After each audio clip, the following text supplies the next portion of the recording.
এই ভদ্রমহিলা ৪৫ বছর বয়স, ব্রেস্টের টিউমারে ভুগছেন দীর্ঘদিন থেকে।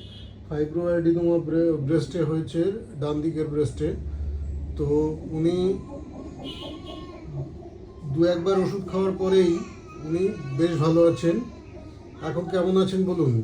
ভালো আছি। আগের থেকে অনেকটা কম মনে হচ্ছে? হ্যাঁ হ্যাঁ, অনেকটা কম। মানে ৮ আনা ১২ আনা ৪ আনা কতটা কমেছে? ৮ আনা ১২ আনা অনেকটাই কমেছে। ১২ আনা কমে গেছে? হ্যাঁ হ্যাঁ। ঠিক আছে।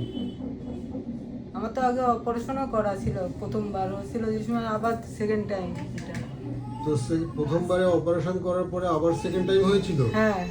তারপরে এখন ১২ আনা কমে গেছে ওষুধ খাওয়ার পরে। হোমিওপ্যাথিতেই সম্ভব, আদারওয়াইজ অন্য কোনো কিছুতে সম্ভব না এটা। হ্যাঁ।